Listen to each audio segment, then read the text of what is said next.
More from Lithuania shortly. Stay with us for that on the night Rangers crash out of Europe. But now to the FA's drive to bring respect back to football. They've launched a new initiative to cut down on aggressive behaviour towards officials at all levels of the game. The FA are trying to promote this respect campaign, and I have to say it must start from the top. It shows the passion's there for the team. It shows how much we want it, but I'm sure it'll be better this year and we won't be right at the top. I'm sure we won't be. Well, let's get back to this sensational story tonight involving Rangers. They went to Kaunas in Lithuania. They went ahead tonight and then they've lost it by 2-1. Pilibaitis scored the winner in the 87th minute. The short and the tall of this is that Rangers, who are UEFA Cup finalists, of course, just a few months ago, are now out of all European competition as a result of this result. David Tanner, my Sky Sports colleague, is in Kaunas right now. David, what happened out there? Jim, Rangers have been stunned here by that late goal by midfielder Linus Filibaitis, a player who failed to make an impact in Scotland whilst on loan at Hearts, a club also owned by the Kaunas owner Vladimir Romanov, who's standing about 5 feet away from me, hugging everybody in the tunnel here. He's just done an interview with us, which you'll see through an interpreter shortly. He said that it was a wonderful result, and he joked even that Rangers and Celtic could do not too badly if they came and played in the Lithuanian league. He was just sad that it wasn't seen on Lithuanian television, such as the lack of interest in football in this country. It's a basketball country. Now, Rangers, who contested this year's UEFA Cup final just 7 weeks ago, they played 19 times in European competition, more than any other club in Europe last season. They are out, a result which cost them £10 million in Champions League group stage appearances.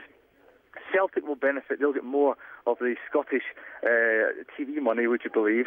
You know, it looked so good for Rangers. Kevin Thompson's first half goal looked to put Rangers through to the next round. A 35-yarder from the Kaunas captain, Nereus, right on half-time, gave Kaunas a real shot in the arm, and in the second half they played with more tempo than Rangers. Remember, they're missing their skipper Barry Ferguson, their best and most influential player, and Rangers never got going. And in 86 minutes, a corner and a bullet header from Filibaitis put Rangers out. Now, the coach of Kaunas is standing right next to me, and I'm going to try and get a quick word with him. Many congratulations. You're live on Sky Sports News. How do you feel after that extraordinary result? Thank you. Yes, it's a historic result. I think Rangers is a very good team, a very strong team. But Rangers stay and wait to the better moments. And our team too. And our team play well. And believe always it's possible win the match. And in the second half, I think Kaunas is a better team than Rangers and win the match. Congratulations to you. Thank you very much for your time.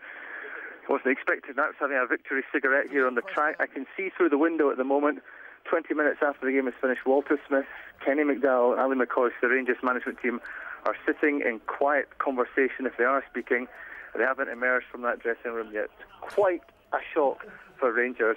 And as you can imagine, the Hearts people here, Vladimir Romanov, the owner, they are milking this and loving every minute of it. But this is an appalling result for Scottish football as a whole, given that there will only be one Scottish team in the Champions League. Rangers are out, and only Queen of the South and Motherwell are left in Europe for Scotland. OK, David, now, at first hand, you witnessed the Rangers supporters and their reaction inside the ground. What are they saying tonight? Are they looking for change from top to bottom?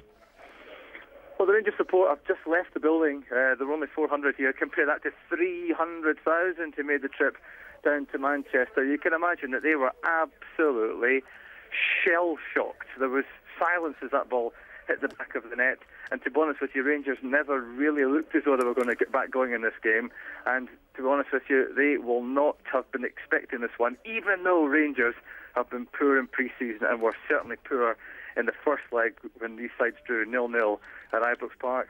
And of course, you know, they're not going to make excuses. There was no Barry Ferguson. He's out long term. There was no Carlos Cuellar. He was so important to them in that European run last season. But Rangers tonight, David, back here in London, 5-1 on to progress.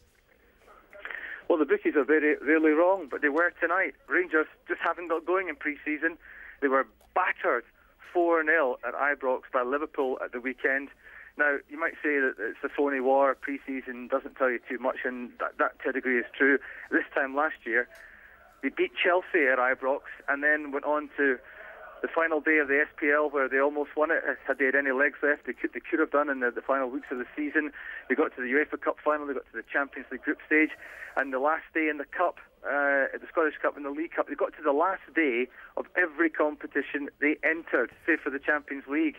So this is a major change, a major shock for Rangers. It's a different story from last year, and to be honest with you, a lot of the players out there don't look as though they've recovered from that gruelling season last year. There's a major hangover.